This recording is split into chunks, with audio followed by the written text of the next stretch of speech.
आज दोपहर news bulletin में नजर डालेंगे अभी तक की प्रमुख खबरों पर। सबसे पहले headline. This bulletin is brought you by SD public school Hamirpur. Doctor हड़ताल पर, ओपीडी पर्ची काउंटर पर मरीजों की भारी भीड़।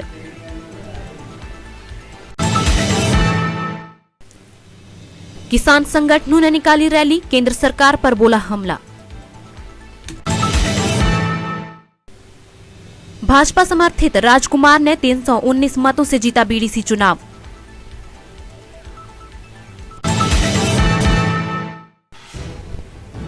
हैंडपंप से पानी की समस्या का समाधान, एससी का धन्यवाद करने पहुंचे लोग।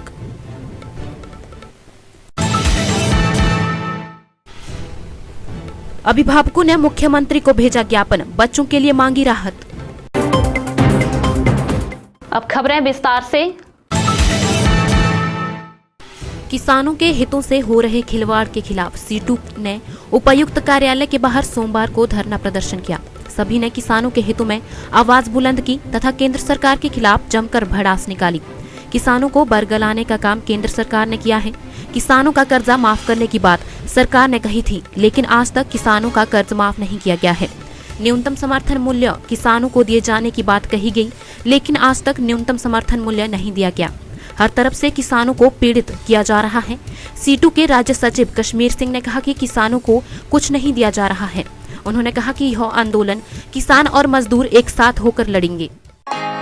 SD public school Hamirpur CBSE से मान्यता प्राप्त, पिछले 19 वर्षों में एक जाना पहचाना नाम। लड़कों और लड़कियों के लिए कक्षा 3 से 12वीं तक उत्तम हॉस्टल सुविधा, पढ़ाई के साथ साथ प्रतियोगी परीक्षाओं की भी करवाई जाती है पूरी तैयारी। तो देर किस बात की, आज ही एडमिशन ले। हरे भरे तथा प्रदूषण रहित वातावरण में स्थित एसडी पब्लिक स्कूल हमीरपुर। संवारे अपने बच्चे का आज और कल। अधिक जानकारी के लिए संपर्क करें 9418537500 पर या फिर लॉग इन करें www.sdpublicschoolhamirpur.in पर। विभिन्न किसान संगठनों ने बिलासपुर में एटक के बैनर तले केंद्र सरकार के खिलाफ रोष रैली निकाली। हाल ही में हरियाणा के शंभू बैरियर पर किसानों पर हुए अत्याचार को लेकर किसान यूनियनों ने रोष जताया। इस दौरान पूर्व जिला परिषद सदस्य एवं एटक नेता विजय शर्मा ने कहा कि केंद्र सरकार की ओर से किसानों के हितों की अनदेखी की जा रही है, जो कि सहन नहीं की जाएगी। उन्होंने कहा कि केंद्र सरकार अभी तक किसानों को सुविधा मुहैया नहीं करवा पाई है।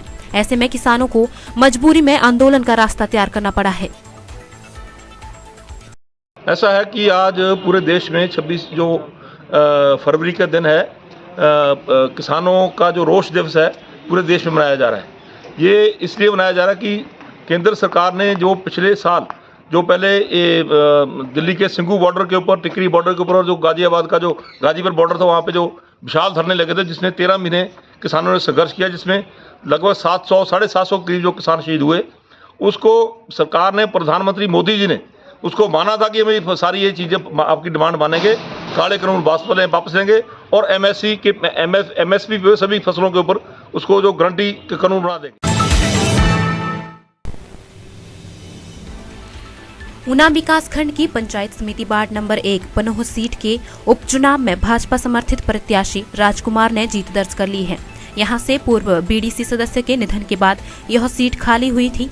इस बार कांग्रेस ने पूर्व बीडीसी की धर्मपत्नी को प्रत्याशी के रूप में मैदान में उतारा था, लेकिन उपचुनाव में भाजपा समर्थित राजकुमार ने जीत का परचम लहराते हुए यह सीट पार्टी की झोली में डाल दी। राजकुमार ने प्रेमलता को 319 मतों से मात दी है। राजकुमार को 1195 मत मिले, जबकि प्रेमलता को 876 मतों से संतोष करना पड़ा। 28 सदस्यों वाली ऊना की पंचायत समिति में भाजपा व कांग्रेस समर्थक 14 सदस्य थे, जिसके चलते टॉस के माध्यम से हुए फैसले में कांग्रेस के बीडीसी सदस्य ने अध्यक्ष पद पर कब्जा किया था। लेकिन इस उपचुनाव के बाद अब 28 सदस्य पंचायत समिति में भाजपा समर्थित सदस्यों की संख्या 15 हो गई है, जबकि एक सीट कांग्रेस के हाथ से निकलने पर कांग्रेस 13 की संख्या पर आ गई है। जैसा कि आप सभी को सर्वविदित है कि आज जो है पंचायत समिति के चुनाव वार्ड नंबर 1 पनोह के जो है आज वो उसकी काउंटिंग का प्रोसेस जो है वो कंप्लीट किया गया। पिछले दिन जो है जिसको 25 फरवरी को जो है हमारे मतदान जो है इस वार्ड के लिए संपन्न हुआ था। तो आज इस वार्ड के लिए जो रिज़ल्ट शीट है वो कुछ इस प्रकार से है कि टोटल जो विधिवत रूप से मान्य वोटों की संख्या है वो 2055 इसमें रही है, जिसमें से कि 1195 वोट जो है वो हमारे राउंड 1 में कास्ट किए गए और 876 वोट्स जो है वो राउंड 2 में जो है वो काउंट किए गए, जिसमें से कि प्रेमलता जो कैंडिडेट थी उसको टोटल जो वोट्स कास्ट हुए वो 867 वोट जो है प्रेमलता के खाते में पड़े और राजकुमार जी के खाते में 1188 वोट जो है वो उनको प्राप्त हुए।